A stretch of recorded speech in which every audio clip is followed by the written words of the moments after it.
Awal berdirinya Kerajaan Majapahit ini erat kaitannya dengan keruntuhan Kerajaan Singasari, di mana Kerajaan Singasari ditaklukkan oleh Jayakatwang, Raja dari Kediri. Orang yang berperan besar dalam pembentukan Kerajaan Majapahit ini adalah Raden Wijaya. Pada saat itu diterangkan dalam Prasasti Kudadu bahwa Raden Wijaya diterima dan mendapat perlindungan dari Desa Kudadu, dan akhirnya dapat melanjutkan perjalanan ke Madura untuk menemui Arya Wiraraja. Arya Wiraraja dan Raden Wijaya pun menghimpun kekuatan untuk membalas dendam kepada Jayakatwang. Setelah persiapan telah rampung, Raden Wijaya pun pura-pura takluk dan mengabdi menjadi prajurit kepada Kerajaan Kediri. Dan Raden Wijaya memohon sebidang tanah di Desa Tarik untuk dijadikan sebagai kedudukannya. Dan di Desa Tarik inilah Raden Wijaya dapat menghimpun kekuatan dan pengikutnya semakin banyak. Pada tahun 1293 datanglah pasukan Cina ke Jawa untuk membalas dendam kepada Kertanegara yang pada saat itu pernah terlibat konflik dengannya, di mana pasukan Cina ini belum mengetahui bahwa Kertanegara telah mati. Dengan adanya situasi ini, Raden Wijaya pun memanfaatkannya dengan membuat pasukan Cina ini menyerang Jayakatwang, sehingga Jayakatwang meninggal dunia atas kemenangan dari pasukan Cina. Pasukan Cina pun berpesta pora untuk merayakan kemenangannya atas kematian Jayakatwang. Dan di situasi ini Raden Wijaya pun memanfaatkan untuk menggempur pasukan Cina, dan akhirnya sebagian pasukan Cina mati dan sebagian telah melarikan diri ke Cina. Dan pada saat itu Raden Wijaya diangkat sebagai Raja Majapahit dan terbentuklah Kerajaan Majapahit yang dipimpin oleh Raden Wijaya. Dan Raden Wijaya menegaskan bahwa Kerajaan Majapahit ini adalah kelanjutan dari Kerajaan Singasari. Setelah Raden Wijaya menjadi raja, ia pun bergelar sebagai Sri Kertarajasa Jayawardhana, dan ia menikah dengan keempat putri dari Kertanegara dengan Dia Dewi Tribuaneswari sebagai permaisurinya. Dan dari pernikahan ini Raden Wijaya dapat memimpin dan memperkuat kekuatannya. Dan Raden Wijaya pun tidak lupa membalas budi kepada orang yang telah menolongnya, seperti Arya Wiraraja diberi daerah kekuasaan di daerah Lumajang, Ranggalawe sebagai Bupati Tuban, Lembu Sora sebagai Bupati Kediri, Empu Panca sebagai Tabib Istana, Semi serta Kuti sebagai petinggi istana, dan Nambi sebagai Pati Kerajaan Majapahit. Dan Desa Kudadu yang pernah dijadikan dia sebagai pelarian dijadikan sebagai desa yang bebas pajak. Namun dengan adanya kebijakan ini sebagian orang tidak setuju dan melakukan pemberontakan terhadap Kerajaan Majapahit. Dan di tengah situasi ini Raden Wijaya jatuh sakit dan akhirnya meninggal dunia pada tahun 1309 Masehi. Yang kedua, Jayanegara yang memimpin Kerajaan Majapahit mulai dari tahun 1309 sampai tahun 1328 Masehi, di mana Jayanegara ini menggantikan Raden Wijaya sebagai Raja Kerajaan Majapahit. Dan pada masa pemerintahan Jayanegara ini banyak terjadi pemberontakan, misalnya pemberontakan Ranggalawe, pemberontakan Lembu Sora, pemberontakan Nambi, dan pemberontakan Kuti. Dan pemberontakan yang paling berbahaya adalah pemberontakan Kuti pada tahun 1309 Masehi, di mana Kuti berhasil menduduki ibu kota Majapahit pada saat itu. Dan Raden Wijaya lari ke Bandare, dan pada saat itu Gajah Mada pun dapat mengalahkan Kuti, dan akhirnya Jayanegara kembali ke istana sebagai raja. Dan pada tahun 1328 Masehi, Jayanegara ini telah wafat karena diracuni oleh tabib istana bernama Empu Panca, dan akhirnya Empu Panca pun dapat dikalahkan oleh Gajah Mada. Tribuana Tunggadewi. Jayanegara tidak memiliki anak, akhirnya putri dari Gayatri bernama Tribuana Tunggadewi menjadi Raja Majapahit. Pada 1331 Masehi, Gajah Mada berhasil menumpas pemberontakan Sedengkuti, dan akhirnya Gajah Mada diangkat sebagai Mahapati Majapahit. Dan pada upacara pelantikannya menjadi Mahapati, Gajah Mada mengucap Sumpah Palapa. 4. Hayam Wuruk. Pada 1950, Tribuana Tunggadewi turun tahta karena wafatnya Gayatri dan kekuasaan dilanjutkan putranya yaitu Hayam Wuruk. Pada saat itu Hayam Wuruk masih sangatlah muda, namun kepawaiannya dan kecerdasannya sudah terlihat dan ia dijuluki sebagai ayam jantan muda. Setelah menjadi raja, ia bergelar Kertajasa. Gajah Mada tetap menjadi Mahapati dan keduanya berhasil mengantarkan Majapahit menuju puncak kecemasan, dan kekuasaannya mencakup sebagian besar wilayah Nusantara dan Malaysia. 5.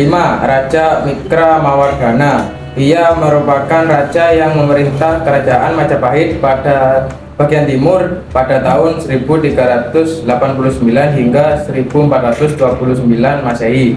Ia kemudian wafat pada tahun 1429 Masehi. 6.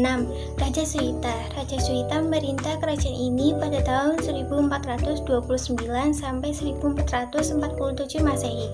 Gelar yang ia peroleh adalah Dia Ayu Kencana Wungu. Yang 7. Raja Kertawijaya. Raja ketujuh kerajaan Majapahit ialah Raja Kertawijaya. Ia menguasai pemerintahan kerajaan ini pada tahun 1447 hingga 1451 Masehi. Raja ini memiliki gelar yang cukup terkenal ialah Brawijaya I. 8. Raja Rajasawardhana. Raja ini memerintah dimulai tahun 1451 hingga 1453 Masehi. Gelar yang ia peroleh adalah Brawijaya II. 9. Raja Purwawisesa. Raja Purwawisesa memerintah di kerajaan Majapahit pada tahun 1456 hingga 1466 Masehi. Raja ke-9 ini mendapatkan gelar Brawijaya III. 10. Raja Bre Pandansalas. Raja kerajaan Majapahit selanjutnya adalah Bre Pandansalas. Ia berkuasa sejak tahun 1466 hingga 1468 Masehi dan memiliki gelar Brawijaya IV. 11. Raja Bren Kertabumi. Raja ke-11 ini merupakan raja dengan gelar Brawijaya V. Ia berhasil menguasai kerajaan Majapahit selama 10 tahun lamanya, yaitu dari tahun 1468 hingga 1478 Masehi. 12. Raja Griwardhana berkuasa dari tahun 1478 hingga tahun 1498 Masehi dengan gelar Brawijaya VI. Raja Pati Udara, raja terakhir ini kemudian menerima kerajaan pada tahun 1498 sampai 1518. Politik pemerintahan kerajaan Majapahit. Sistem pemerintahan kerajaan Majapahit ini cukup kompleks, di mana diterapkan sistem monarki yang terdiri dari raja, petinggi negara, dan para bangsawan. Dalam politik kerajaan, raja dianggap sebagai pemegang kekuasaan tertinggi karena dianggap sebagai penjelmaan dewa. Dari segi hukum dan peradilan, Majapahit sudah sangat maju. Untuk menciptakan pemerintahan yang bersih dan berwibawa dibentuk badan peradilan yang disebut Saptopati. Majapahit juga menjalin hubungan politik dengan negara atau kerajaan lain. Majapahit mengenal moto Mitreka Satata yang artinya negara sahabat. Kehidupan ekonomi kerajaan Majapahit. Majapahit memiliki ekonomi yang maju dan berkembang pada masanya. Kegiatan ekonomi yang mendominasi antara lain: 1. Pertanian, di mana pertanian ini menjadi sektor utama perekonomian Majapahit dan mengelola perkebunan menjadi sumber pendapatan penting kerajaan Majapahit. 2. Perdagangan. Perdagangan menjadi penghasilan tambah kerajaan Majapahit, di mana wilayah yang strategis menjadi pusat perdagangan bagi negara lain. 3. Menerapkan sistem pajak. Untuk menjaga kestabilan ekonomi, Majapahit menerapkan pajak kepada penduduk. Pajak ini akan digunakan untuk membangun infrastruktur militer dan proyek-proyek lain untuk rakyat. 4. Pertukangan dan kerajinan tangan. Kegiatan ini juga menjadi sektor ekonomi Majapahit. Berbagai produk dijual dan diperdagangkan di wilayah kerajaan maupun diekspor ke negara tetangga. Kehidupan sosial dan budaya. Majapahit juga memiliki kehidupan sosial dan budaya yang sangat kaya. Berbagai macam seni dan kebudayaan berkembang pesat pada masa pemerintahan kerajaan Majapahit. Salah satu contoh kehidupan sosial dan budaya kerajaan Majapahit yang berkembang pesat pada masa itu adalah seni ukir. Selain seni ukir, seni arsitektur juga berkembang pesat pada masa itu. Bangunan-bangunan kerajaan dibuat dengan desain yang indah dan megah. dengan ukiran dan ornamen yang indah, dan karya sastra juga berkembang pesat di Kerajaan Majapahit, seperti adanya Kitab Negara Kertagama yang merupakan sumber sejarah Kerajaan Majapahit. Kehidupan sosialnya juga sangat beragam. Berbagai macam suku bangsa hidup berdampingan dan saling berinteraksi, seperti adanya sistem kekerabatan yang sangat kuat dan adanya sistem hierarki dalam masyarakat. Selain itu, Kerajaan Majapahit juga dikenal sebagai kerajaan toleran terhadap perbedaan agama dan kepercayaan. Berbagai macam agama dan kepercayaan hidup berdampingan tanpa adanya perbedaan perlakuan.